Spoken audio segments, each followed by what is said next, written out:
je suis Rodolphe Postia, votre coach en développement personnel. Et aujourd'hui, je vais parler de comprendre l'infidélité.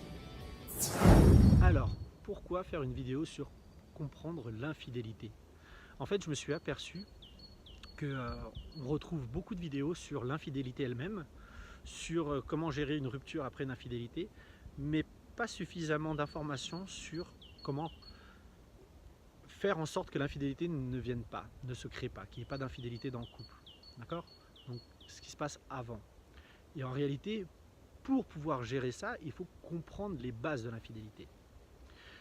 Déjà, il y a plusieurs étapes. D'accord? Au début, quand un homme va suspecter sa compagne d'infidélité, il va... c'est pas lui, c'est pas son amour pour elle qui va parler, c'est son ego. Il va commencer à évaluer à quel moment commence l'infidélité. Il va se dire mais est-ce que ça commence par des simples pensées, c'est-à-dire qu'on est ensemble et elle est peut-être en train de penser à cet autre homme. Est-ce que ça commence par des SMS masqués, dissimulés, ou un échange téléphonique, donc la femme va attendre que son mari parte travailler pour appeler un autre homme. Donc à quel moment ça va commencer, ou directement avec le contact physique, d'accord? Ça c'est l'ego qui fait ça. Et derrière, il va y avoir la colère qui va alimenter l'ego. Donc avec la culpabilité, à dire mais j'ai tout apporté finalement à cette femme. J'ai travaillé, je lui ai apporté mon soutien, je lui ai apporté de l'argent, j'ai nourri les enfants, j'ai tout fait, on a un toit, on a travaillé dur pour avoir ce qu'on a. Et elle, pendant ce temps-là, va me tromper. D'accord? Et c'est pareil pour la femme, hein. Les deux cas sont similaires. Je prends l'exemple de l'homme, mais c'est pareil pour la femme. La femme, elle va se dire, mais pendant que je m'occupais des enfants, je vais porter ses enfants, et pendant que je m'occupais de ses enfants, lui, il a été voir ailleurs, il a été me tromper. Donc voilà, ça c'est l'ego qui domine ça. D'accord? Par contre, à ce moment-là, il y a deux portes qui s'ouvrent face à nous. La première porte, c'est celle de se focaliser sur l'autre. Donc, alimenté par l'ego, on va être là à se dire tu te rends compte ce qu'elle m'a fait, moi qui étais un homme bien, qui avait tout fait pour elle. Ça c'est l'ego, comme je viens de le dire. Par contre, il y a la deuxième porte.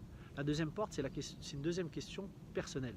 C'est se dire, ok, j'en suis là, pourquoi? Qu'est-ce que j'ai fait moi? Qu'est-ce que j'ai créé pour en être là?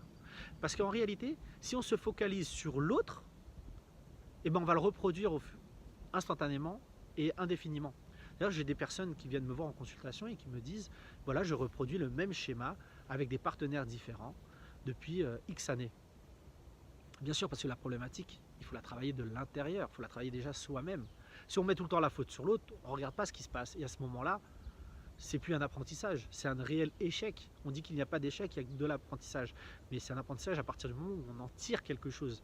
Si on n'en tire rien, ça devient un réel échec, parce qu'on le reproduit indéfiniment. Donc, on est face à ces deux portes. Et ça, c'est l'émotion qui va prendre le dessus. Parce qu'émotionnellement parlant, il faut réussir à se détacher de l'autre pour se focaliser sur soi, développement personnel. Parce que en mécanique quantique, on dit que ce qu'on vit, on le crée. D'accord? C'est-à-dire qu'il n'y a pas de hasard. Si à un moment, il y a eu infidélité, ou en tout cas, il y a une approche de telle, c'est que nous-mêmes l'avons créé. Donc dans notre comportement, dans nos vibrations, comme on dit en mécanique quantique, on le crée, on crée cette situation. Donc qu'est-ce qui a amené à ça? D'accord? Et là encore une fois, aussi bien pour l'homme que pour la femme, il y a des choses qui sont similaires, mais des choses qui sont complètement différentes. Déjà, il faut comprendre que l'infidélité est perçue d'une façon pour l'homme et d'une autre façon pour la femme. Alors attention, parce que c'est une vidéo généralisée, hein. C'est pas au cas par cas, d'accord? C'est généralisé, bien entendu, c'est pas la même situation pour tout le monde. Il y a des paramètres à tenir en compte, c'est pour ça qu'à la fin, je propose une séance de coaching personnalisée. Parce que voilà, il y a toujours des paramètres, des nuances à tenir en compte. Donc, l'homme perçoit l'infidélité sur un point de vue plus physique. En fait, ce qui est dur pour l'homme, au point de vue infidèle, c'est de se dire qu'un autre homme a posé les mains sur sa femme. Là, on parle beaucoup de relations de couple, des longues relations de couple. Bon, ça peut être le cas aussi pour des petites, mais pour les longues où il y a déjà des enfants, où il y a une routine bien installée, voilà, ça fait 5, 10, 15 ans que le couple est installé, donc voilà. Et donc l'homme ne va pas supporter finalement qu'un autre homme ait eu un contact physique et posé ses mains sur sa femme, parce que l'homme a cette fâcheuse tendance à considérer la femme comme un objet, comme sa chose. Or c'est pas le cas, elle n'appartient à personne, uniquement à elle-même. Par contre pour la femme, l'infidélité va être plutôt une trahison sur un point de vue de confiance justement. C'est-à-dire je lui ai ouvert mon cœur, je lui faisais confiance, je ne le surveillais pas, j'étais vraiment investi dans ma relation et lui a été me tromper. C'est vraiment une perception qui est complètement différente parce que l'aspect physique prend beaucoup moins de place, est présente mais beaucoup moins présente pour l'homme, beaucoup plus présente pour l'homme que pour la femme. D'accord? Donc ça c'est comprendre la perception de l'infidélité aussi bien au point de vue de l'homme que pour la femme. Donc ça c'est un premier point. Après, il faut comprendre les raisons de l'infidélité. Ça c'est le deuxième point. Alors pour l'homme, les raisons de l'infidélité, ça va être quand il s'aperçoit que sa femme, ou il suspecte sa femme d'être infidèle, il faut qu'il se pose les questions pour lui. Qu'est-ce qu'il a changé? Parce qu'on a tendance à dire il faut rester la meilleure version de soi-même. D'accord? Est-ce qu'il est égal à lui-même à ce moment-là? Est-ce que, alors ça c'est une question que j'invite à vous poser, aussi bien pour les femmes que pour les hommes. Est-ce que je serais célibataire aujourd'hui, j'aurais le même physique, la même situation de vie, je m'investirais de la même façon envers moi-même, d'accord? Et là, à partir de là, on se recentre sur nous-mêmes, sur nos besoins, sur qui on est, parce que finalement, on a cette habitude de s'adapter à la relation de couple. Donc dans la relation de couple, on ne sort plus beaucoup, ça fait longtemps qu'on est ensemble, on envoie des amis de temps en temps le week-end, etc. Mais on ne fait plus trop d'activités, on laisse les choses couler. Donc se reconcentrer sur soi-même. Donc il faut avoir aussi du temps pour soi, mais aussi du temps pour le couple et après pour la famille. Et en réalité, l'homme, comme lui, son devoir un peu macho est de ramener la sécurité, ramener de l'argent, nourrir la famille, leur donner un toit, il va l'impression il a cette impression de finalement faire tout bien parce qu'il accomplit son devoir. Donc c'est pas grave qu'il prenne un peu de poids, qu'il fasse pas attention à lui, etc. Parce que son devoir c'est d'apporter à manger, d'accord? Mais la base, l'une des bases du couple, c'est la communication et la séduction. Donc si on est plus séduisant, automatiquement ça casse quelque chose. Parce que le couple, c'est de la séduction en permanence. Et ça, c'est vraiment le deuxième point important, c'est être déjà bien avec soi-même et être capable de séduire sa partenaire en permanence, toujours s'occuper de sa partenaire. D'accord? La femme, elle, recherche la sécurité auprès de l'homme. Elle a besoin de cet amour inconditionnel, cette personne, cette épaule sur laquelle elle peut se reposer quand ça ne va pas. Parce que la sécurité, encore une fois, les hommes sont très matérialistes, donc ils vont se dire ma femme, je lui apporte l'argent, tout ce qu'elle a besoin, elle part en vacances, elle s'achète des sacs à main, donc je lui apporte tout ce qu'elle a besoin. Mais c'est pas ça. La sécurité, c'est pas financier, c'est pas matériel. Une femme peut se sentir en sécurité avec un homme qui n'a aucun moyen, mais qui sait qui est là pour elle, qui s'investit, qui sera toujours attentif à elle et à ses besoins, et se sentir complètement délaissé avec quelqu'un qui a beaucoup d'argent et qui prend jamais soin d'elle. Donc ça, c'est vraiment le deuxième point côté homme. Le deuxième point côté femme, c'est souvent ce qu'on appelle la crise de la quarantaine, cinquantaine, et aussi valable pour l'homme, mais où le corps finalement change, travaille, il y a une prise de conscience à dire je ne serai plus cette femme qui avait ce corps, quand j'avais 20 ans, je ne suis plus cette femme, j'ai plus cette liberté, cette autonomie, j'ai des enfants, j'ai des responsabilités, donc j'ai plus ça. Il y a un pseudo-deuil qui commence à ce moment-là, et en fait, il y a aussi le cas où justement quand il y a eu un ou des enfants, le corps de la femme a travaillé. Et du coup la femme cesse de s'aimer elle-même, c'est-à-dire qu'elle n'aime plus sa poitrine, elle n'aime plus des rondeurs qu'elle n'arrive pas à perdre suite à ses grossesses. Et encore une fois on dit aimer, faut s'aimer soi-même. On ne peut pas demander à l'autre de nous aimer si on ne s'aime pas soi-même. Il faut toujours commencer par s'aimer soi-même. Donc à partir du moment où la femme ne va pas s'aimer elle-même, ça sera difficile d'être dans de la séduction envers son mari. Elle n'aura pas cette capacité parce qu'elle ne s'aimera pas. Donc, apprenez à vous aimer vous-même tel que vous êtes. D'accord ? Si vous êtes bien avec vos rondeurs, restez ronde. Encore une fois, posez-vous la question, je serai célibataire, est-ce que je resterai avec mes rondeurs? Je ne suis pas en train de dire qu'il faut avoir un corps fin pour séduire et plaire. Non, c'est se plaire soi-même. D'accord ? Donc, il faut s'investir sur ce que vous aimez de vous. Il y a des choses qu'on ne peut pas modifier. Voilà, une personne qui, voilà, une femme qui a la poitrine qui s'est ramollie, si elle fait une fixation là-dessus, à part se faire opérer, elle va rester malheureuse toute sa vie parce qu'elle n'aura plus la poitrine qu'elle avait lors de ses 20 ans par exemple. Ou autre, ou les hanches, ou autre chose, parce que le corps travaille. Mais à ce moment-là, il faut lâcher les choses sur lesquelles on n'a pas de contrôle et se focaliser sur les atouts. Vous, mesdames, vous avez des atouts. Apprenez à les observer et mettez-les en avant. Et c'est là que commence la séduction. Il faut être en permanence en train de séduire son compagnon, son mari. C'est une séduction en permanence. Et quand il y a un début d'infidélité, c'est qu'est-ce que cette nouvelle personne apporte finalement à l'homme ou à la femme? Elle apporte de l'attention. Si le mari rentre à la maison, voit sa femme qui ne prend pas du tout soin d'elle, qui ne s'aime pas, qui râle, qui n'est pas bien dans sa vie, mais qu'à côté de ça, lui, quand il sort, et ben, tous les jours, il va au café, boire un café, que la serveuse, elle lui fait un sourire, elle lui dit bonjour, comment vas-tu aujourd'hui, elle lui fait un sourire, et il y a de la séduction derrière, et ben, il va se sentir flatté, son ego va se sentir flatté, et ça va l'attirer. Parce que cette femme lui apporte de l'attention qu'il n'a pas chez lui. Et c'est pareil pour la femme où son mari ne va plus du tout prendre soin d'elle, qui va boire de l'alcool, qui va se laisser aller, qui va prendre du poids. Finalement, il y a un bel homme dans la rue qui va lui faire ne serait-ce qu'un sourire. Et ben, ça va lui faire du bien à son ego. Elle va sentir qu'elle plaît parce que la femme a besoin de sentir qu'elle plaît, qu'elle continue à plaire malgré tout, malgré les années, malgré le poids ou malgré les grossesses, pardon. Donc on a toujours besoin de plaire. Et si on se concentre sur ça, eh ben, on retrouve de la séduction. Parce que la base du couple, c'est communication et séduction. Prenez du temps pour être attentif à l'autre, prenez du temps pour séduire l'autre. Il y a un coach français très connu qui a dit un jour, si tu veux garder ta femme, traite-la comme une inconnue. Et j'ai trouvé ça vraiment très, très intéressant parce que c'est une réalité en fait. Si vous traitez votre femme comme si ce serait une femme que vous souhaiteriez séduire, une femme qui n'est pas acquise, et bien quand elle vient pour s'asseoir pour dîner, vous lui tirez la chaise, installe-toi ma chérie. Vous lui servez un verre d'eau ou un verre de vin, vous lui servez même son plat s'il le faut. C'est des petites attentions. Mieux vaut plein de petites attentions qu'une grande une fois par an.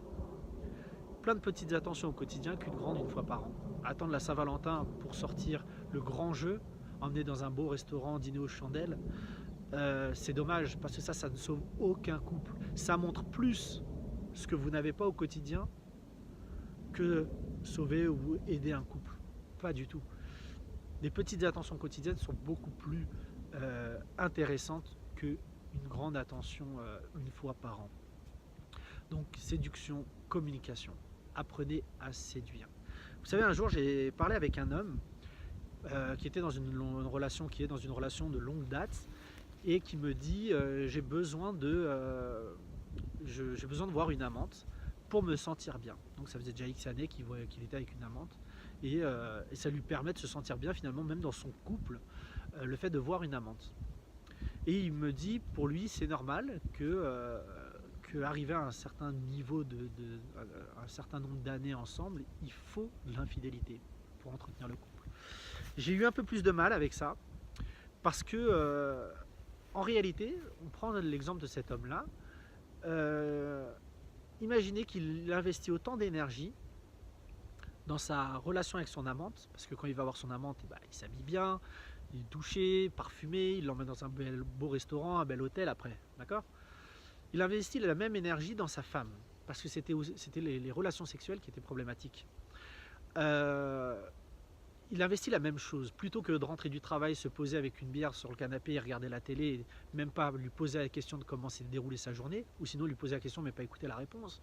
Et que donc au lieu de ça, il arrive, il se prépare, il prend sa douche, il s'habille bien, il dit ma chérie viens, prépare-toi, je t'emmène dîner, ou je t'emmène voir un spectacle, ou faire une sortie quelconque. Imaginez derrière les répercussions que ça peut avoir dans le couple. Parce que cette femme, finalement, elle a de l'attention. Elle a de la séduction. Ce qui tue un couple, dans les profondeurs, c'est le fait que l'autre soit acquis. Le fait de se dire, je peux faire tout ce que je veux de toute façon. Elle est là, elle restera là, ou il est là, il restera là. Ça, c'est la plus grosse erreur, parce que personne n'est jamais acquis. D'accord? Personne n'appartient à personne. Tout le monde est libre. Quel que soit le nombre d'années, quelle que soit la relation, la situation financière, professionnelle, familiale, tout le monde est libre. Je vois beaucoup de couples autour de moi qui sont ensemble plus par peur de quitter l'autre que par réel amour et complicité. Donc, c'est un échéancier, parce que c'est ce qui se passera tôt ou tard. Parce qu'il n'y a pas de remise en question. Donc il faut effectivement une remise en question soi-même pour pouvoir guider le couple. Alors on m'a encore dit hier, oui mais il faut être deux. Il faut être deux pour faire les choses. Ça peut pas être que l'homme ou que la femme. D'accord? On va dire qu'un comportement en engendre un autre. Je vais prendre un exemple d'une vidéo que j'ai vue il y a déjà pas mal d'années, une vidéo sur Facebook, concernant un couple. C'était une vidéo illustrée en dessin animé, où en fait c'était un homme et une femme qui étaient en clash permanent. Ils ne s'entendaient plus. Ils s'aimaient, mais ils ne s'entendaient plus. Ils se brouillaient pour tout et pour rien. D'accord? Et un jour, cet homme se rendit compte qu'il aimait cette femme, qu'il ne voulait pas la perdre. Alors qu'est-ce qu'il fait? Le matin, quand il se réveille, il regarde sa femme et il lui dit: qu'est-ce que je peux faire aujourd'hui pour rendre ta journée meilleure? D'accord? Et à ce moment-là, la femme en colère, surtout qu'à ce moment-là, elle a l'impression qu'il est en train de se moquer d'elle, elle lui dit: t'as qu'à aller nettoyer le garage. Et l'homme, dans la journée, s'exécute. Trouve un temps, nettoie entièrement le garage. Et derrière, le lendemain matin, il lui dit: ma chérie, comment je peux aujourd'hui te rendre ta journée meilleure? Et elle lui dit: t'as qu'à aller nettoyer la cuisine. Et en fait, ainsi de suite, il l'aida, cette femme, dans les tâches ménagères. Donc déjà, il l'apaisa sur sa charge de travail, d'accord? Et il lui portait de l'attention surtout. Et en fait, ça fait effet boule de neige. Et ça a inversé le cercle, finalement. Le cercle destructeur s'inverse côté positif. C'est-à-dire que elle, étant donné qu'il lui porte de l'attention, elle commence à lui apporter de l'attention. Et finalement, ils créent cette harmonie. Ils ont créé cette harmonie dans le couple. Et c'est ça qui est important. C'est que c'est trop facile de mettre la faute sur l'autre, dire oui, mais moi je veux bien m'occuper de moi, prendre soin de moi, mais elle fait ça ou elle dit ça. Et lâchez, focalisez sur vous. Restez focus sur vous en fait. Lâchez ce qui se passe de l'autre côté, parce que l'autre côté, vous ne pouvez pas contrôler. Plus vous essayerez de contrôler l'autre, moins vous avancerez. Donc focalisez sur vous. Qu'est-ce que vous pouvez créer pour vous sentir bien dans votre couple? Et même si ça ne marche pas la première fois ou la deuxième fois, si ça devient un quotidien, automatiquement le comportement de l'autre se modifiera, se changera en positif. On passe d'une harmonie négative à une harmonie positive. Dans les relations de couple, prenez du temps pour vous, le couple, pour soi de façon individuelle et pour la famille. Chaque temps est précieux, d'accord? Imposez-vous une fois par mois un dîner. Prenez le temps de discuter d'autres choses que des problématiques de la maison, du couple, de la famille, d'accord? Continuez à dynamiser le couple. Vous savez, ce que chacun cherche dans une infidélité, c'est l'attention que son partenaire lui accorde pas, d'accord? Que ce soit par l'écoute, que ce soit par du contact physique, que ce soit pour un simple regard. Juste être une oreille attentive, c'est tout. Donc à partir du moment où vous n'apportez plus ça à votre partenaire et que quelqu'un arrive, vous savez, ça commence toujours, l'histoire est toujours similaire, hein. C'est un jour, il y a une nouvelle personne qui arrive dans la vie de votre homme ou votre femme, d'accord? On va prendre l'exemple de la femme. Son mari lui a jamais parlé de personne et d'un coup il commence à lui dire: ah bah tiens, j'ai une collègue de travail et tout, putain elle est gentille, elle a amené des chocolats pour tout le monde. En fait, au début c'est juste de l'attention. Et ben c'est là où en fait il y a des messages sous-jacents derrière ça.